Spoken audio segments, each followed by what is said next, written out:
మిత్రులందరికీ స్వాగతం. నా పేరు Padmavathi. Welcome to my channel. ఈరోజు మనం వినబోయే కథ మువ్వల జ్యోతి రచించిన రంగమ్మ వ్యాధి. ఒక చక్కని కథను వినేద్దామండి. ఇంటిలోకి అడుగుపెట్టిన వెంటనే పక్కనున్న పెరటిలో బట్టలు ఉతుకుతూ అటుగా తిరిగి ముసుగు వేసుకున్న వ్యక్తిని చూసి, ఎవరబ్బా ఈ కొత్త వ్యక్తి అని అనుకుంటూ ఇంట్లోకి అడుగుపెట్టింది రంగమ్మ.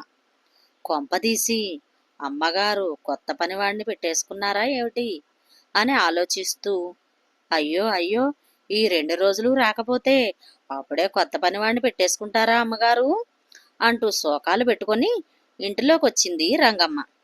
అప్పుడే పూజ ముగించుకొని పూజ గదిలో నుంచి బయటకు వస్తున్న భాగ్యం, అబ్బా ఏంటే తెల్లారే నీ గోల, ముందు ఆ శోకాలాపు. వారం రోజుల నుంచి అడ్రస్ లేకుండా పోయావు, ఒక కబురు లేదు, కాకరకాయ లేదు అని మండిపడింది. ఎన్నిసార్లు సెలవులు పెడతావు? నేను చేసుకోలేక నిన్ను పెట్టుకున్నాను. నువ్వేమో వారంలో 2 రోజులు రావు, ఇప్పుడు ఏకంగా వారం రోజులు డుమ్మా కొట్టావు. ఇలా అయితే నాకు కుదరదు గాని అని గట్టిగా చెప్పింది భాగ్యం. ఏం చెయ్యనమ్మా, రాత్రులు నిద్ర పట్టదు, ఒక్కో పాలి రేతరంతా కళ్ళు నిలబడిపోతాయి, కాళ్ళు చేతులు ఒక్కటే సొలుపులు.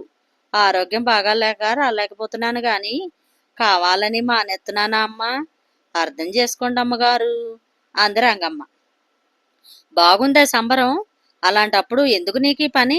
చక్కగా ఇంటి పట్టునే ఉండి ఆరోగ్యం చూసుకోరాదు, నా ప్రాణాలు ఎందుకు తీస్తున్నావు అంటూ ముఖం తిప్పుకుంది భాగ్యం.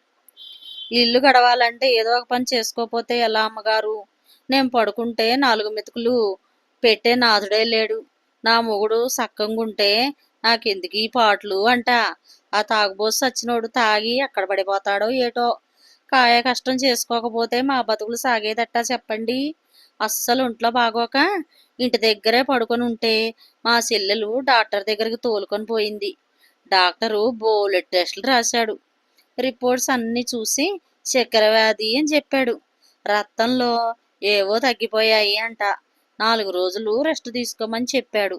అందుకే రాలేకపోయానమ్మా అంది దీనంగా ముఖం పెట్టి చెప్పింది రంగమ్మ. భాగ్యం మాత్రం ఏమాత్రం కరుణించలేదు.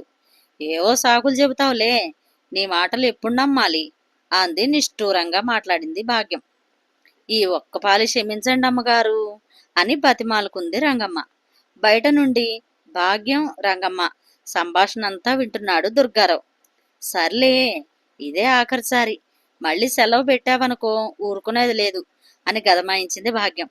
భాగ్యం మాటలకి చిన్నపుచ్చుకున్నా ఎట్లాగలా కరుణించారు, అంతే చాలు అని మనసులో అనుకొని గబగబా పెరట్లోకి వెళ్ళింది రంగమ్మ. అంతలోనే, అవును, ఈ ముసుగు మనిషి ఎవడు? ఇందాక ఇంట్లోకి వస్తున్నప్పుడు ఇక్కడే చూశాను. ఒక్క 2 రోజులు పనికి రాకపోతే నా పనిని లాగేసుకుంటాడా? ఈడి పని చెప్తాను చూడు అంటూ ఈ రంగమ్మ పనిలోనే ఏలు పెట్టాలంటే ఆడికెన్ని గుండెలుండాలా అని చుట్టూ చూసింది. బన్నీలేసుకొని లుంగి కట్టుకొని ముసుగులో బట్టలు ఉతుకుతున్న దుర్గారావుని వెనక నుండి వెళ్లి అమాంతం జబ్బ పైన ఒక్క సరుపు సరిచింది రంగమ్మ. దెబ్బ కళ్ళు ఊడొచ్చినంత పని అయింది దుర్గారావుకి. కోపంగా ఒక్కసారి వెనక్కి తిరిగాడు దుర్గారావు. దుర్గారావుని చూసిన రంగమ్మకి పై ప్రాణాలు పైనే పోయాయి. పట్టపగలే సుక్కలు కనిపించాయి. అయ్యగారు మీరా? తప్పైపోనాది, క్షమించండి అయ్యా అని కాళ్ల మీద పడింది. ఎవడో కొత్త పనివాడు అనుకున్నానయ్యా అని గజగజా వణికిపోసాగింది. ఆ నీకేం? నీకు కావాల్సినన్ని రోజులు సెలవులు పెట్టుకుంటావు, ఇక్కడ బలైపోయేది నేనే కదా. నువ్వు సెలవు పెట్టినప్పుడల్లా నాతో సెలవు పెట్టించి మొత్తం ఇంట్లో పనంతా చేయిస్తుంది మీ అమ్మగారు. పైగా నా జబ్బ ఊడి వచ్చేలా నన్నే కొడతావా అని బావురమన్నాడు దుర్గారావు. దుర్గారావు పరిస్థితికి జాలిపడింది రంగమ్మ. ఊరుకోండి బాబుగారు, మీ కష్టం పగవాడికి కూడా రాకూడదు. ఎప్పుడు తెల్ల సొక్కలాగు వేసుకొని రాజకీయ నాయకుల్లాగా హుందాగా ఉండే మిమ్మల్ని ఈ బట్టల్లో చూసి పోల్చుకోలేకపోయాను అయ్యగారు అంది రంగమ్మ. అదే, ఏం చేయమంటావు? మీ అమ్మగారికి తింటే ఆయాసం, తినకపోతే నీరసం, మరి తప్పదుగా నాకు. అందుకే ఎవరూ గుర్తుపట్టకూడదని ఈ అవతారంలో పనిచేసుకుంటున్నాను అని వాపోయాడు దుర్గారావు. క్షమించండి బాబుగారు, తప్పైపోయినాది. షుగర్ వ్యాధి వల్ల ముడుకులు నొప్పులు, ఒళ్ళు నొప్పులు. మా అయ్యకి అమ్మకి ఇదే జబ్బుందంట. ఈ మధ్య తెలిసింది. ఆస్తులు ఇచ్చినా ఇవ్వకపోయినా రోగాలు మాత్రం వారసత్వంగా వస్తాయంట కదా. తెల్లారగట్ల లేవలేకపోతున్నాను. డాక్టర్ దగ్గరికి వెళ్ళాను. అందుకే రాలేకపోయానయ్యా అని చెప్పింది రంగమ్మ. రంగమ్మ బాధను విన్న దుర్గారావు ఇంటి లోపలికి వెళ్ళి ఒక మాత్రం తెచ్చి, ఇదిగో రంగమ్మ అని ఇచ్చాడు. అది చూసి రంగమ్మ, ఏంటి బాబు ఇది, ఎందుకు అని అడిగింది. రోజు ముడుకుల నొప్పులు ఒళ్ళు నొప్పులతో బాధపడుతున్నా అంటున్నావు కదా, ఈ మాత్రం వేసుకుంటే నీకు ముడుకుల నొప్పులు ఒళ్ళు నొప్పులు పోతాయి. చక్కగా రాత్రిపూట నిద్ర పడుతుంది. మనిషికి మంచి నిద్రే ఆరోగ్యం. శరీరానికి తగినంత నిద్ర, వ్యాయామం లేకపోతే అనారోగ్యమే వస్తుంది. వేళ పట్టున తిండి కూడా చాలా అవసరం. ఇళ్లల్లో పనిచేసుకుని సమయానికి తినకపోవడం వల్లే నీకు ఈ వ్యాధి వచ్చుంటుంది. వేళ తప్పి భోజనం చేయడం, కొవ్వు పదార్థాలు, మాంసాహారాలు తినడం వల్ల నీకు వచ్చుంటుంది. తల్లిదండ్రుల నుంచి వంశపారంపర్యంగా కొన్ని అనారోగ్యాలు సంక్రమించినా తగిన జాగ్రత్తలు తీసుకుని అలవాట్లు మార్చుకుంటే సరిపోతుంది అని చెప్పి ఆ మాత్ర రంగమ్మకి ఇచ్చాడు. ఇంతలో భాగ్యం, ఏంటక్కడ కబుర్లు పని అయ్యిందా లేదా అని కేకేసింది. తక్కువ ఎవరి పనిలో వారు నిమగ్నమైపోయారు. అలా కొన్ని రోజులు పోయిన తర్వాత రంగమ్మ చాలా చలాకీగా పనిచేసుకుంటుంది. ఈ మధ్య సెలవులు కూడా పెట్టడం లేదు. ఒకరోజు దుర్గారావు, ఏంటి రంగమ్మ, ఎలా ఉంది ఇప్పుడు ఆరోగ్యం అని అడిగాడు. మీరిచ్చిన మందు బాగా పనిచేసింది బాబుగారు, ఇప్పుడు ఆరోగ్యంగానే ఉంది అని చెప్పింది. ఆ మాట విని దుర్గారావు పక్కున నవ్వాడు. దుర్గారావు అలా నవ్వడం చూసి ఎందుకు నవ్వుతున్నాడో రంగమ్మకి అర్థం కాలేదు. ఎందుకు బాబు అలా నవ్వుతున్నావు అని అడిగింది.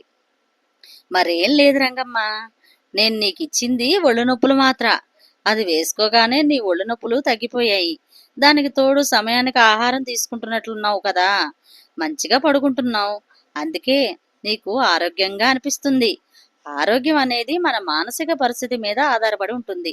మన మనసు దేనినైతే ఆలోచిస్తుందో అదే మనకి తిరిగి వస్తుంది. మానసిక ఆరోగ్యం మనిషిని కొంగదీస్తుంది. ఆ మాత్ర వేసుకోవడం వల్ల నువ్వు ఆరోగ్యంగా ఉన్నావని భావిస్తున్నావు. అందుకే నీకు ఆరోగ్యంగా అనిపిస్తుంది అని చెప్పాడు. ఆ మాట విని రంగమ్మ ఆశ్చర్యంగా నోరెళ్లబెట్టింది. మన శరీరానికి, మన ఆరోగ్యాన్ని బాగు చేసుకునే శక్తి ఉంటుంది. ఈ మాత్రలు మన శరీరంలోని భాగాలకు తమ వంతు పని చేసుకునే శక్తిని కోల్పోతే పని చేసుకోవడానికి సాయంగా మాత్రమే నిలుస్తాయి. ఈ విషయం తెలియక చాలా మంది మాత్రలు వేసుకోవడం వల్లే ఆరోగ్యం కుదుటపడిందని భావిస్తారు. న్యాచురల్గా శరీరం బాగుపడాల్సిన స్థితిని కోల్పోయి ఈ మందుల ఆధారంగానే శరీర భాగాలు పనిచేయడం మొదలు పెడతాయి. అందుకే ఎక్కువగా మందులు వాడకూడదు అంటారు. డాక్టర్ పర్యవేక్షణలో మోతాదులో తీసుకోవడం మంచిది అని చెప్పాడు. అయ్యగారు, మీరు చాలా గొప్పారండి. ఈరోజు మీ వల్ల నాకు చాలా విషయాలు తెలిసాయి అని సంతోషపడింది. సర్లే, మళ్ళీ నా జబ్బ విరగొట్టకుండా ఉంటే చాలు అన్నాడు దుర్గారావు. భాగ్యం, రంగమ్మ పక్కున నవ్వారు. ఇంతటితో ఈ కథ సమాప్తం. ఈ కథ కనుక మీకు నచ్చినట్లయితే షేర్ చేసి, లైక్ చేసి, సబ్స్క్రైబ్ చేసి నన్ను ఎంకరేజ్ చేయండి. మరొక మంచి కథలో మళ్ళీ కలుస్తాను. Thank you. నమస్తే.